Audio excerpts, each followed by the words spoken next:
बिस्मिल्लाहिर्रहमानिर्रहीम। अब हम पास्ट कंटिन्यूस टेंस की कुछ प्रैक्टिस करने जा रहे हैं ताकि आपको उसकी जो कंसेप्ट हैं, इसके रिलेटेड जितनी भी चीज़ें हैं, सादा जुमला, मनफी जुमला, सवालिया और सवालिया मनफी जुमला, इनके बारे में आपको कंसेप्ट क्लियर हो जाए।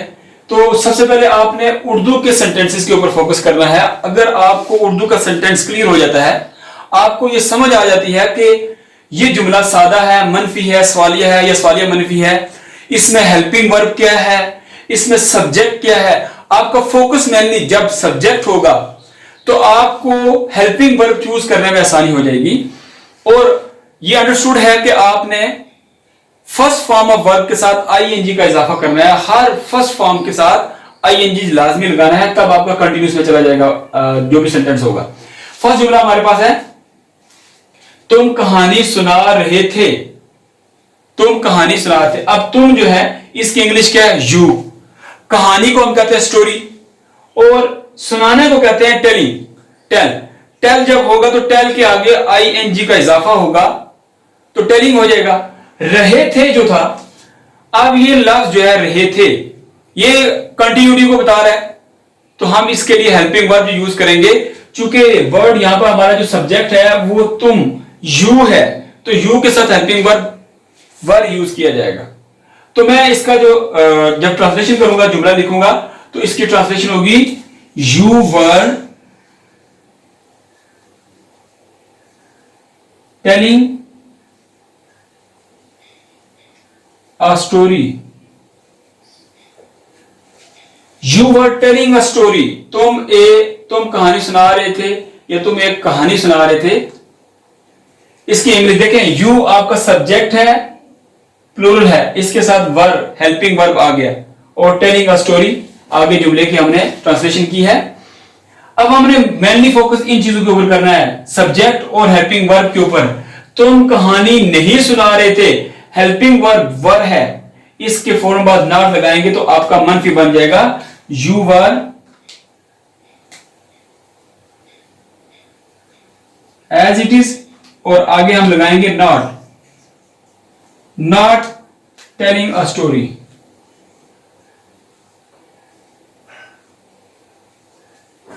You were not telling a story. तुम कहानी नहीं सुना रहे थे। क्या तुम कहानी सुना रहे थे?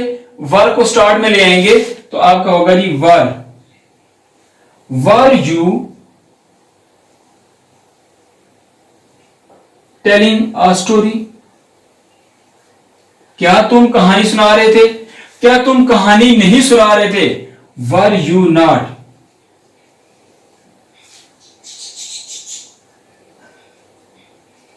Telling a story. ये आपके सादा जुमले थे। देखें, उर्दू में आपको जब सेंटेंस क्लियर हो जाएगा कि ये मनफी है, सवालिया मनफी है, आप उसके हिसाब से इसकी ट्रांसलेशन करेंगे। लेकिन मैंने पहले भी बताया कि आपने हमेशा सादा जुमला उसका बनाना है। अगर लास्ट का आपको जुमला दीजिए, क्या तुम कहानी नहीं सुना रहे, आप डायरेक्ट अगर इसकी ट्रांसलेशन नहीं कर सकते, क्या को हटा दें, नहीं को हटा दें, तुम कहानी सुना रहे थे, सादा जुमला बन जाएगा। सादा जुमला बनाएं, उससे आपको हेल्पिंग वर्ब, बाकी चीजों की तमाम जब आपको बातें क्लियर हो जाएं तो फिर आप उसका मनफी बनाएं, फिर मनफी से सवालिया बनाएं और सवालिया से सवालिया मनफी की तरफ चले जाएं। तो आप रफ के अंदर जाके ये सारे सेंटेंस बनाने के बाद आप जो आपका डिजायर्ड सेंटेंस है उस तक आप जा सकते हैं। नेक्स्ट की तरफ आते हैं, सुबह बारिश हो रही थी।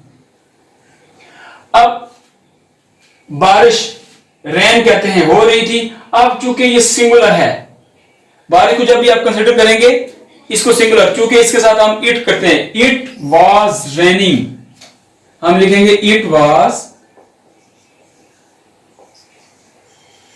रेन, बारिश होना, आईएनजी लगाएंगे तो रेनिंग बन जाएगा। It was raining in the evening, sorry in the morning. सुबह बारिश हो रही थी। अब देखिए यहां पर इट और इसके बाद आ गया वॉज, सब्जेक्ट के बाद आपका हेल्पिंग वर्ब, इसके बाद मैं नॉट लगाऊंगा तो ये आपका मनफी बन जाएगा। It was not raining, it was not raining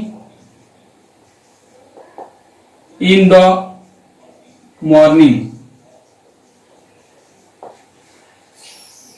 अच्छा, अब मैं अगर वाज को शुरू में ले आता हूं तो आपका सवाल यह हो जाएगा, was it raining in the morning.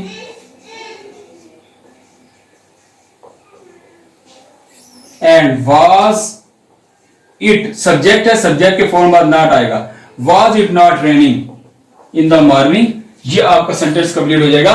Simple mean कि आपको सादा जुमला जब आ गया है तो आप उससे मनफी बना सकते हैं, और इसी सादा को आप जब इसका हेल्पिंग वर्ब स्टार्ट में लेके आएंगे आपका सवालिया हो जाएगा।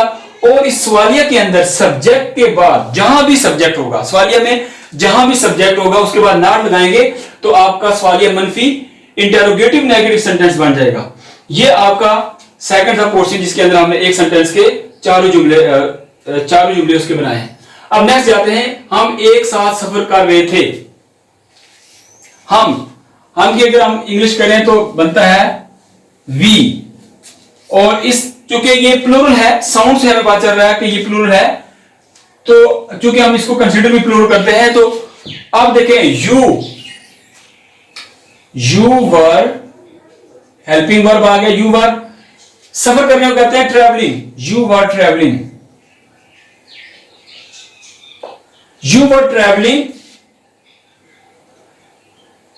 तो सॉरी, ये यू नहीं है, वी है, वी वर हम, वी वर ट्रैवलिंग, हम एक साथ सफर कर रहे थे। वी वर ट्रैवलिंग एक साथ, टूगेदर,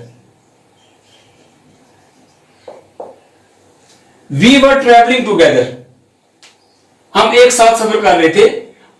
हम एक साथ सफर नहीं कर रहे थे, we were not travelling together. अगर वर को शुरू में ले आता हूं, वर वी ट्रैवलिंग टूगेदर, अब सवालिया हो गया, और were we not travelling together आपका सवालिया मनफी जुमला हो जाएगा। अब ये सिंपल से जुमले थे, मैंने इनकी उर्दू भी लिखी और साथ इसकी ट्रांसलेशन भी की है, इनको ट्रांसलेट किया है इंग्लिश में। अब मैं एक जुमला देता हूं, इससे हम सारे के सारे जुमले बनाते हैं।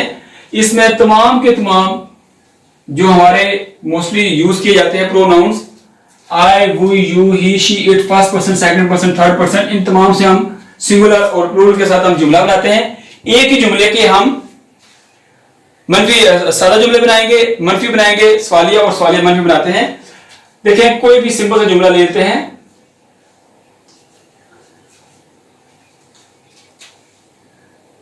I was eating food. I was eating food. मैं खाना खा रहा था। We के साथ वर आ जाएगा, we were eating food. You were eating food.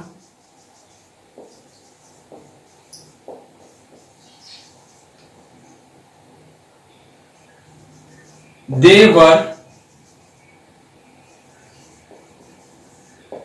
eating food. He was eating food. She was eating food. It was eating food. ये इन तमाम I, we, you, they, he, she, it, इन तमाम के साथ मैंने सिंपल जुमला बनाया है पास्ट कंटिन्यूअस टेंस का। हेल्पिंग वर्ब आपको क्लियर हो गए हैं। इसमें जो फर्स्ट पर्सन है आई, इसके साथ वाज आएगा, वी, यू एंड दे, इन तमाम ये चूंकि प्लूरल है इसलिए इनके साथ वर आएगा। कोई भी इसके साथ कोई बाकी प्लूरल भी आएगा तो आप इन सब के साथ प्लूरल के साथ आप यूज करेंगे वर। और ये आपके थर्ड पर्सन सिंगुलर हैं, तो ये थर्ड पर्सन सिंगुलर है और ये थर्ड पर्सन प्लूरल है, दे। तो सिंगुलर जो होगा इसके लिए आप जितने भी सिंगुलर होंगे इन तमाम के साथ वाज यूज करेंगे। अब इसका मनफी बनाएंगे तो मैं लिखूंगा I was not eating food, मैं खाना नहीं खा रहा था। We were not eating food, you were not eating food, they were not eating food, she was not eating food, he was not, and it was not eating food। ये आपके हो गए सारे सारे मनफी जुमले। अब सवालिया बनाना है। आपके पास जो सादा जुमला है, सादा जुमला का जो भी हेल्पिंग वर्ब होगा, सादा जुमले में जो हम यूज करते हैं हेल्पिंग वर्ब, इस पूरे के पूरे इस पूरे पोर्शन को जो हेल्पिंग वर्ब है, इसको अगर हम शुरू में लिख दें, मैं पहले में लिखता हूं वाज, फिर है वर, फिर वर है, फिर वर है, फिर वाज है, फिर वाज एंड वाज। आगे क्या है? I, we, you, they, he, she, it. और बाकी सारे के सारे जुमला ईटिंग फूड हम सब के साथ लिख देंगे। ईटिंग फूड, ईटिंग फूड, ये क्वेश्चन मार्क्स का लगाते जाएंगे। ठीक है जी, ये सब के साथ ऐसे ही आएगा। मतलब कहने का ये है कि हेल्पिंग वर्ब जब स्टार्ट में आता है तो बाकी जो जुमले का सब्जेक्ट है, जब हेल्पिंग वर्ब शुरू में आएगा तो उसके फौरन बाद, हेल्पिंग वर्ब के फौरन बाद सब्जेक्ट मेंशन होता है। आपने याद रखना है कि जब भी सवालिया बनाएंगे, हेल्पिंग वर्ब के फौरन बाद सब्जेक्ट लिखना है और फिर उसके बाद बाकी जो आपका जुमला है उसका वर्ब आएगा और वर्ब के बाद आपके जो ऑब्जेक्ट होगा उसकी आपने ट्रांसलेशन करनी है। Was I eating food, were we eating food, were you, were they, was he, was she, it was it. ये सारे का सारा आपका सवालिया हो जाएगा और आपने ये साइन लाजमी डालना है।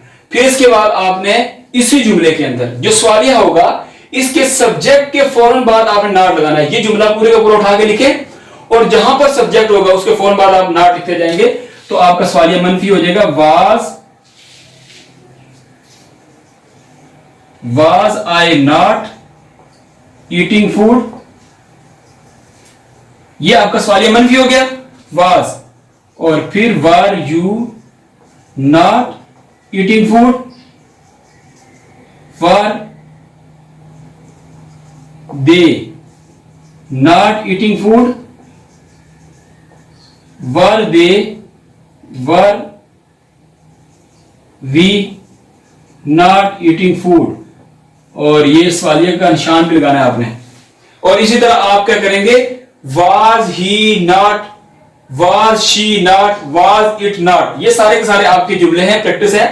आप कोई भी जुमला ईटिंग फूड के बजाय को और वॉशिंग क्लोज हो जाए, कोई भी और जुमला ले लें, यहां पर इसके साथ I, we, you, they, he, she, it, इन तमाम के साथ आप जुमले बनाएं, सादा बनाएं, मनफी बनाएं, सवालिया बनाएं और सवालिया मनफी बनाएं और इनकी प्रैक्टिस करें। आपको पास्ट कंटिन्यूअस टेंस बेहतर तरीके से समझ आ जाएगा। उम्मीद है कि आपको पास्ट कंटिन्यूअस टेंस समझ आ चुका होगा। इसकी प्रैक्टिस करें, फॉर्म ऑफ वर्ब लाजमन याद करें, सिंगुलर प्लूरल्स के ऊपर फोकस करें, उनको याद करें।